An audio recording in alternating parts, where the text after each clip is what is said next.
Halo teman-teman, jumpa lagi dengan saya Depri Saipullah. Pastinya sekarang yang paling hangat tentu soal Timnas U23 yang akan main di Piala AFF U23 atau ASEAN Cup U23 ya, yang berlangsung di Jakarta dan Bekasi.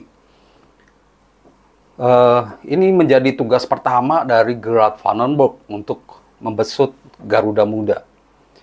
Dan apakah dengan pemilihan pemainnya, dia sudah memilih 30 pemain untuk mengikuti TC, apakah dia bisa membawa Timnas U23 jadi juara atau melebihi prestasi yang ditorehkan oleh STY, yaitu final di AFF U23 pada 2023, atau menyamai Indra Safri yang juara di 2019. Bagaimana peluangnya? Sebelum membahas itu, kita bahas dulu bahwa 30 pemain yang dipanggil oleh Gerard Vandenberg itu cukup menarik ya menurut saya, karena ada beberapa nama yang sudah akrab yang juga main di 2003 lalu, seperti Hoki Caraka, lalu Muhammad Ferrari, Kadek Arel, Donitri, Raihan Hanan punya pengalaman di AFF U23 ini. Selebihnya banyak muka baru seperti Rahmat Sawal, Dominikus Dion, lalu Mikhail Tata, atau Rahmat Arjuna. Nama-nama yang cukup menjanjikan. Dan bagaimana prospeknya?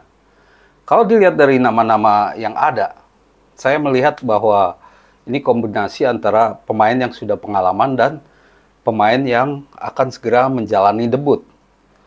Debut dalam arti beberapa pemain naik kelas dari Timnas U20 ke U23. Ada juga yang benar-benar debut, yaitu Rahmat Sawal misalkan.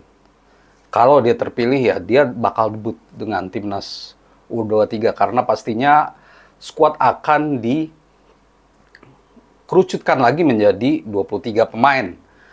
Dan menurut saya memang sangat mungkin Timnas U23 untuk menjadi juara, karena ini Piala AFF U23. Biasanya kelompok umur kita kuat. Tapi tak hanya itu, alasannya kita main di Indonesia. Ini menambah spirit dan juga menambah kepercayaan diri Timnas U23 untuk meraih gelar juara. Kalau dibandingkan dengan 2 tahun lalu, skuad STY yang main di Thailand, yang saat itu penuh kalah adu penalti 5-6 dari Vietnam di final. Sebenarnya torehannya biasa saja. Di laga pertama malah kalah 1-2 dari Malaysia. Lalu menang 1-0 lawan Timor Leste, karena satu grup dengan cuma 3 tim. Jadi cuma itu aja. Nah, di semifinal Indonesia berhasil menciptakan kejutan karena mengalahkan tuan rumah Thailand 3-1. Dan itulah salah satu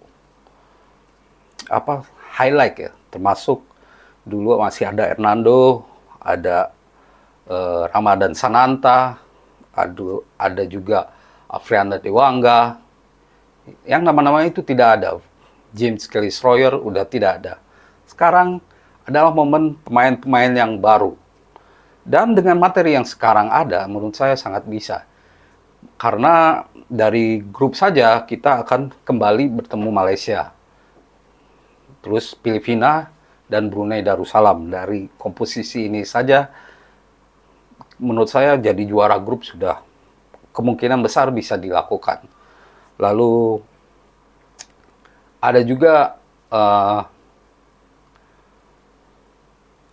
Malaysia ya, yang kemungkinan juga jadi lawan berat pastinya.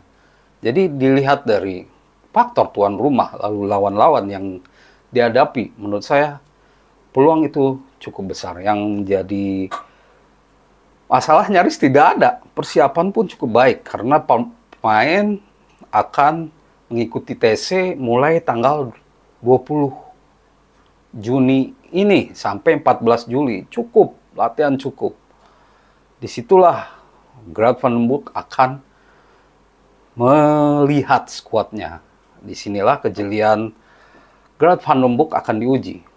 Kalau dilihat dari track record, pria Belanda ini memang sudah lama berkecimpung dengan kelompok umur. Di Ajax, di PSV, di klub Jerman juga.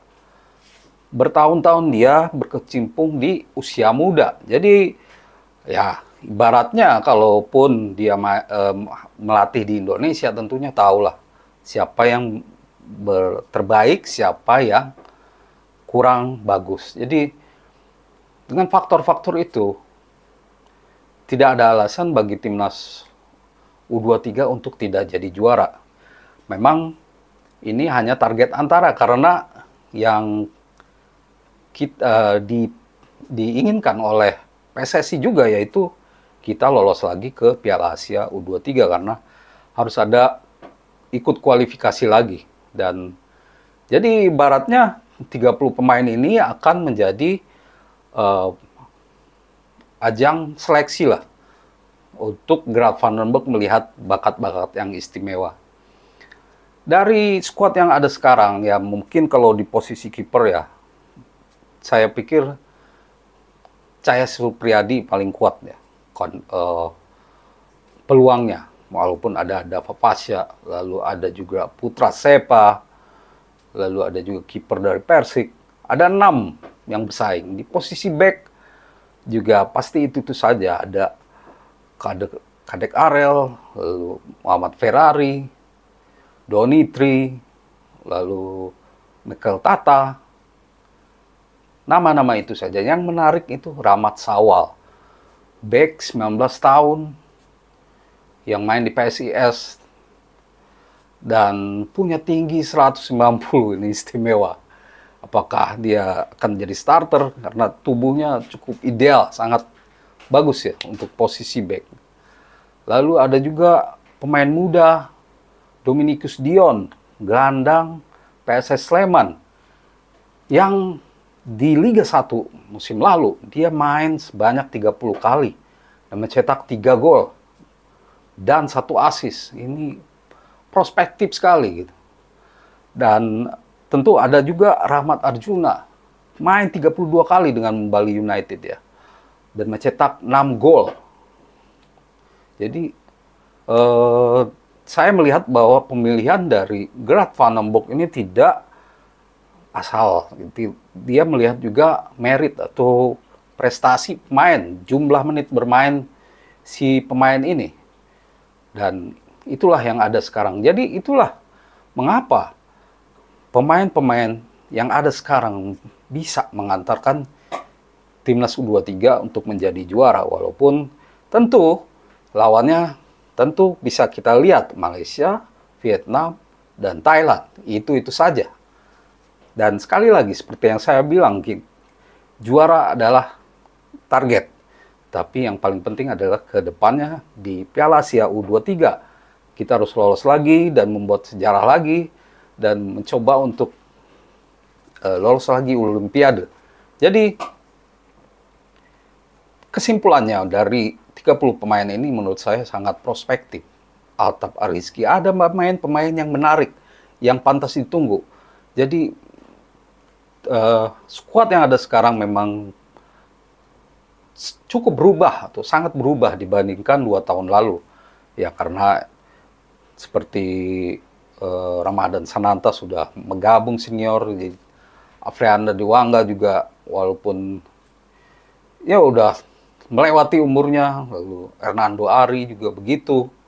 Inilah kesempatan pemain-pemain muda untuk unjuk gigi dan meraih gelar juara di kandang sendiri di Indonesia.